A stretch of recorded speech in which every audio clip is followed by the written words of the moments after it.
अस्सलाम वालेकुम students, FSc part 1 में आज हम देखेंगे derived units and supplementary units.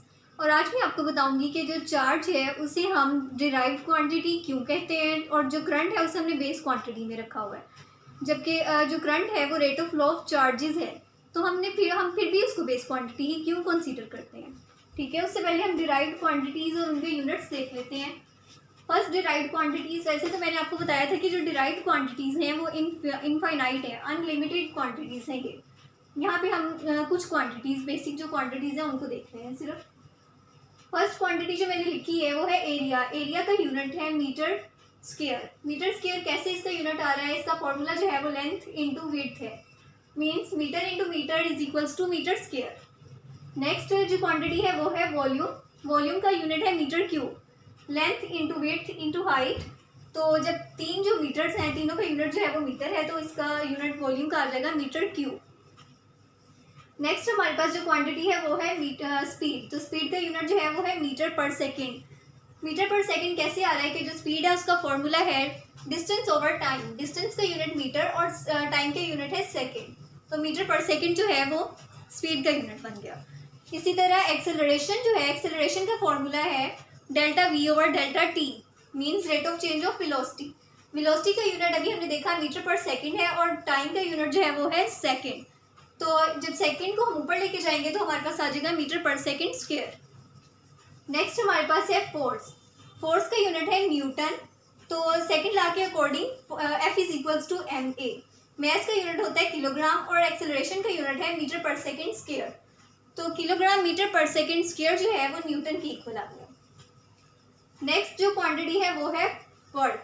Work का यूनिट है जॉल और वर्क का जो फॉर्मूला है वो एफ डॉट डी होता है, फोर्स डॉट डिस्प्लेसमेंट। तो फोर्स का जो यूनिट है वो है न्यूटन और डिस्प्लेसमेंट जो है वो मीटर में होती है, किलोग्राम। न्यूटन जो है उसको हम किलोग्राम मीटर पर सेकेंड स्क्वायर भी कहते हैं, मीन्स किलोग्राम मीटर पर सेकेंड स्क्वायर के इक्वल भी होता है। जब इस क्वांटिटी के साथ मीटर जो है वो मल्टीप्लाई करेंगे तो आ जाएगा किलोग्राम मीटर स्क्वायर पर सेकेंड स्क्वायर, जो कि जॉल के इक्वल है।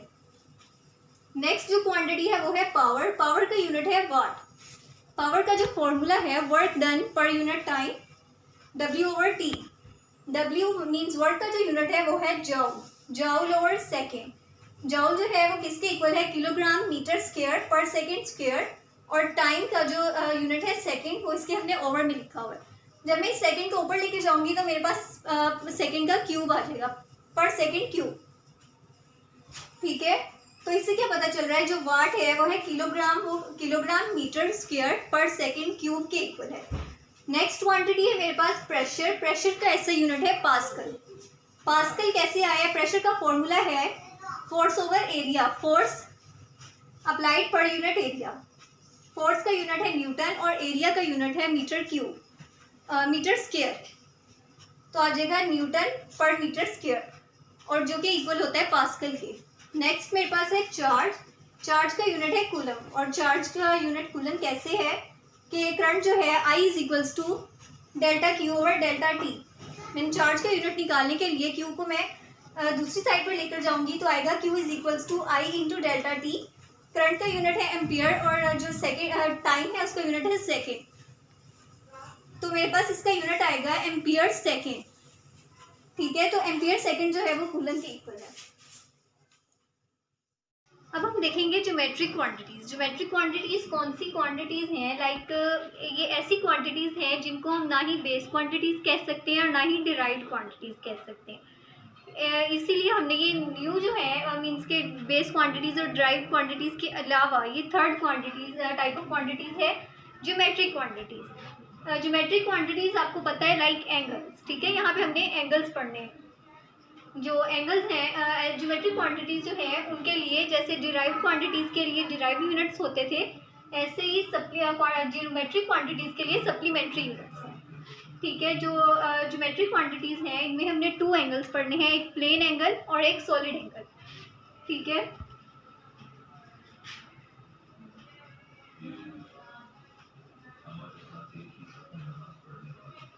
एंगल्स पढ़ेंगे टू टाइप्स के। फर्स्ट है प्लेन एंगल,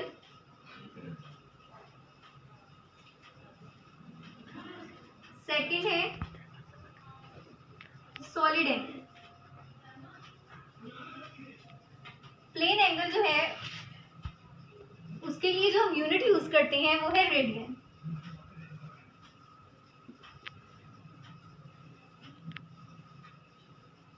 जिसकी शॉर्ट फॉर्म ये है। सॉलिड एंगल के लिए हम यूज करते हैं स्टीरेडियन।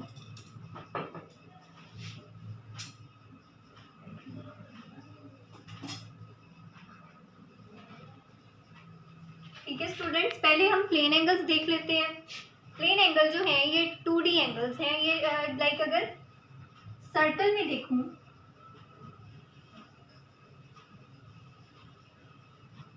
ठीक है, ये मैंने एक सर्कल ले लिया है, ये प्लेन सर्कल है, मींस 2 डायमेंशनल शेप है ये,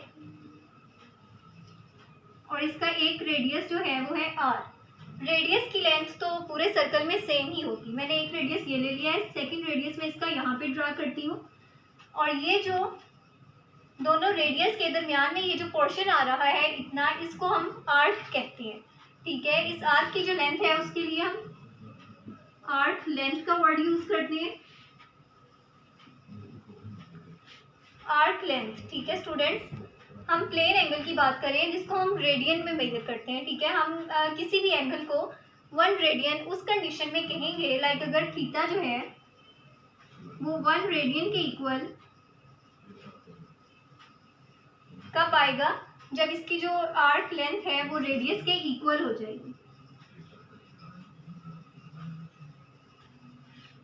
ठीक है स्टूडेंट्स, अगर रेडियस की लेंथ r है और आर्क लेंथ जो है वो भी r के इक्वल ही हो जाए, मीन्स इसके रेडियस के इक्वल आ जाए, तब ये आर्क लेंथ, इतनी आर्क लेंथ जो इसके रेडियस के इक्वल है, जो एंगल सेंटर पे सबटेंड करेगी, तो वो उस एंगल को हम कहेंगे 1 रेडियन है। वो एंगल तब 1 रेडियन कहलाएगा।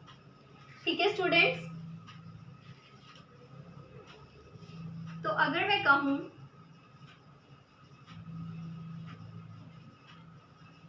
एंगल इन रेडियन जो कि है थीटा, मैंने यहाँ पे इसको थीटा लिया है, theta is equals to arc length, ये रेशियो है आर्क लेंथ की to the radius of the circle. ठीक है, लेकिन यहाँ पे मैंने आपको क्या बताया कि जो आर्क लेंथ है वो रेडियस के इक्वल ही होनी चाहिए, तभी जो एंगल है वो 1 रेडियन बनेगा। तो आर्क लेंथ जो है अगर मैं उसे रेडियस के इक्वल करूंगी तो obviously L is equals to R हो जाएगा। ठीक है स्टूडेंट्स, यहाँ पे अगर मैं R पुट करती हूँ, R ओवर R तो कैंसिल हो जाएगा और 1 आंसर आ जाएगा। ठीक है, हम थीटा की बात कर रहे हैं एंगल, और एंगल जो है उसको हम रेडियन भी ले रहे हैं, रेडियन देख रहे हैं, तो जो थीटा है वो हमारे पास 1 रेडियन आ जाएगा। आप देखेंगे कि जो ये आर्क लेंथ है ये भी एक मीन्स डिस्टेंस है, हमारे पास एक लेंथ है, और जो रेडियस है वो भी हमारे पास एक लेंथ है। ये दोनों जो हैं इनकी जब हम रेशियो ले रहे हैं ना, लेंथ ओवर लेंथ ही ले रहे हैं, हम एक रेशियो ले रहे हैं, तो रेशियो का कोई यूनिट नहीं होता। और अगर वैसे भी आप देखें तो लेंथ का यूनिट भी मीटर है और रेडियस का यूनिट भी फॉर एग्जाम्पल मीटर कहते हैं, तो मीटर जो है वो मीटर को कैंसिल करेगा, तो कोई यूनिट तो हमारे पास बचेगा नहीं। तो यहाँ पे हम थीटा को रिप्रेजेंट कर रहे हैं, इसलिए हम यहाँ पे रेडियन का यूनिट यूज कर रहे हैं। ठीक है स्टूडेंट्स, अगर रेडियन की डेफिनेशन देखें तो ये जो है ये है प्लेन एंगल, 2 डायमेंशनल एंगल है, subtended at the centre of the circle between 2 radii.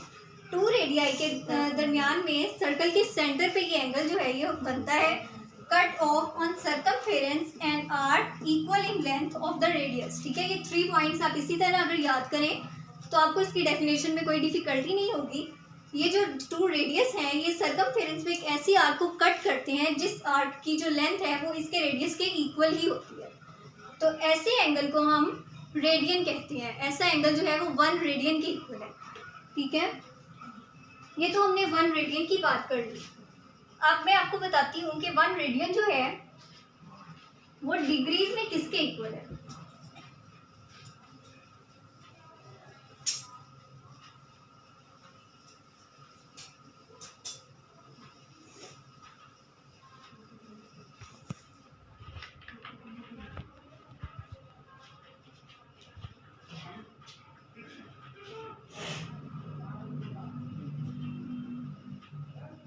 1 radian is equal to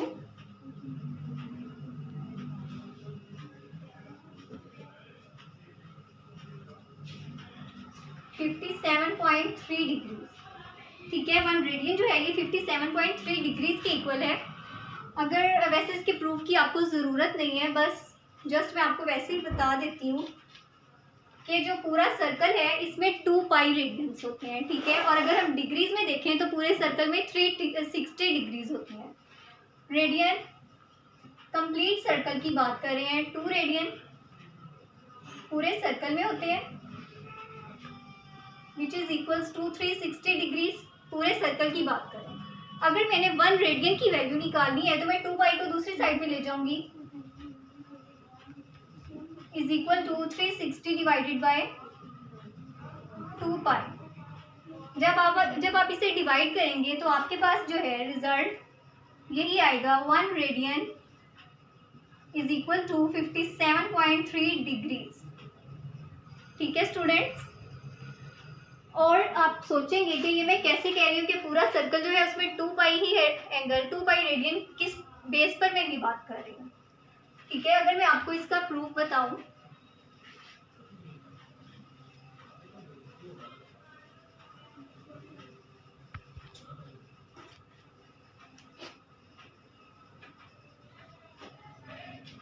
तो एंगल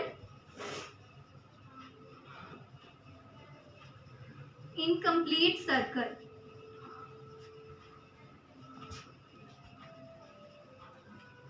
ठीक है, रेडियन की बात कर रहे हैं। पहले हमने सिर्फ इतनी आर्क की बात की थी, तो मैंने आर्क लेंथ जो है वो L कंसीडर की थी और इसका रेडियस जो था वो R लिखा था।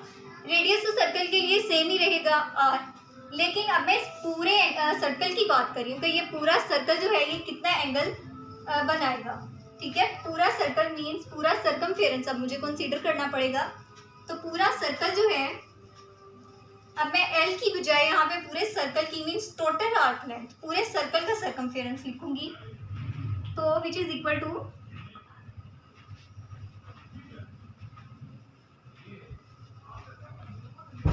सर्कमफेरेंस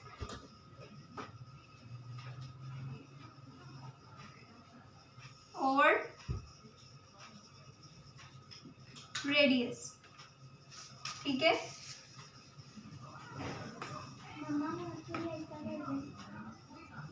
इक्वल टू सर्कमफेरेंस जो है वो 2 पाई आर है। सर्कल के सर्कमफेरेंस का आपको फॉर्मूला स्टूडेंट्स पता है कि सर्कल का जो सर्कमफेरेंस है उसका फॉर्मूला है 2 pi r divided by radius. R r से कैंसिल हो जाएगा, तो आंसर क्या है कि angle in complete circle is equal to 2 pi. ठीक है, आपने देखा कि पूरे सर्कल में जो एंगल है वो 2 पाई बन रहा है। ठीक है, ये हमने प्लेन एंगल की बात कर ली रेडियन में, अब हम सॉलिड एंगल की बात करेंगे स्टी रेडियन में। स्टूडेंट्स, अब हमने देखना है स्टी रेडियन। स्टी रेडियन जो है ये है सॉलिड एंगल।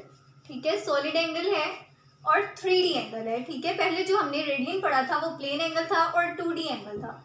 ये ऐसा एंगल है that subtended at the centre of the sphere. पिछला एंगल हमारे पास कहाँ सबटेंड कर रहा था, at the centre of circle. ठीक है, सर्कल जो थी वो 2D शेप थी और स्फीयर जो है ये 3D शेप है। Area of the patch means ये जो पैच, जितना ये एंगल जो है जितना एरिया कवर कर रहा है, इसको मैं पैच का नाम दे रही हूँ। तो इस पैच का जो एरिया है वो है स्क्वायर ऑफ द सर्कल। ठीक है, पहले जो आर्क लेंथ कवर कर रहा था पैच की बजाय, तो जो आर्क लेंथ थी वो था वो रेडियस के इक्वल था, और यहाँ पे ये जो एरिया ऑफ द पैच है ये है आर्क के स्क्वायर के इक्वल। ठीक है, तो यहाँ पर ये जो है सर्कल का रेडियस है, ये सेकंड रेडियस है। ठीक है, ये 2 रेडियस, स्फीयर के 2 रेडियस, ये जो है आप इसको देख रहे हैं ये सर्कल स्फीयर की सरफेस पे ही है, इसके अंदर नहीं है। इसकी सरफेस पे ये 2 रेडियस जो है ये एक एंगल जो बना रहे हैं 3 डायमेंशनल शेप में, इसको कट कर रहे हैं, ये पैच बना रहे हैं। तो इस पैच का एरिया अगर आर स्क्वायर के इक्वल हो मीन्स रेडियस का स्क्वायर हो, तो ये जो एंगल है ये इक्वल होता है 1 टी रेडियन। ठीक है,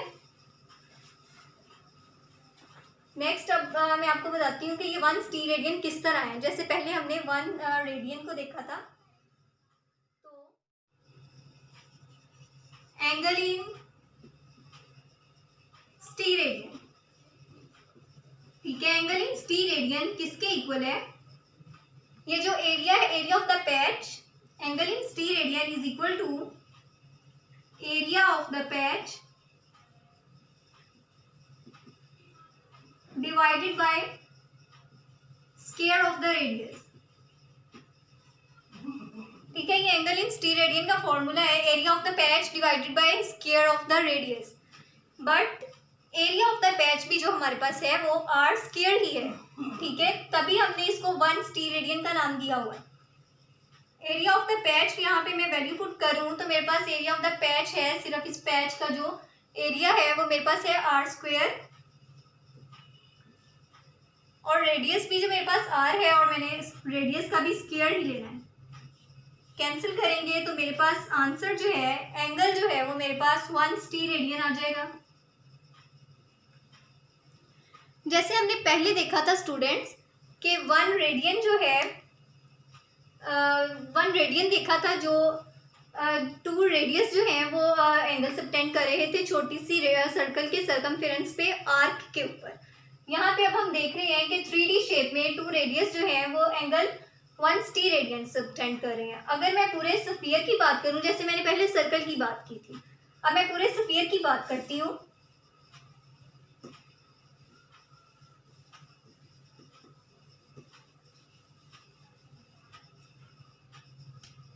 एंगल इन स्फीयर, तो पहले मैंने सर्कल का पूरा सरकमफेरेंस लिया था और अब जो है मैं स्फीयर का एरिया लूंगी। स्फीयर का जो एरिया होता है वो होता है 4 पाई आर स्क्वायर, ठीक है। तो यहाँ पे area of sphere divided by square of the radius,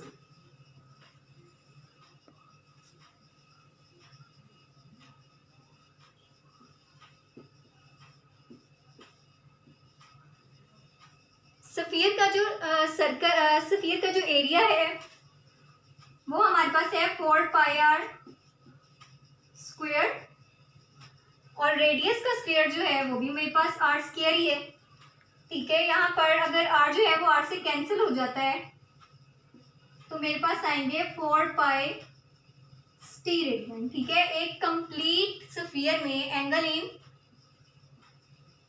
complete sphere जो है वो मेरे पास आते हैं 4 पाई। लाइक पहले मेरे पास पूरे सर्कल में 2 पाई रेडियन एंगल था, और अब मैं अगर स्फीयर की बात कर रही हूँ और स्टीरेडियन की बात कर रही हूँ तो मेरे पास पूरे स्फीयर में जो एंगल है वो 4 पाई स्टीरेडियन बनता है, ठीक है स्टूडेंट्स। अब हमने सप्लीमेंट्री यूनिट्स की बात कर ली है, उससे पहले मैंने आपको ड्राइव यूनिट्स बताए थे और लास्ट लेक्चर में हमने बेस यूनिट्स किए थे। ये तो हमारे यूनिट सारे कंप्लीट हो गए हैं, ठीक है स्टूडेंट्स। तो नेक्स्ट टॉपिक को हम नेक्स्ट लेक्चर में डिस्कस करेंगे।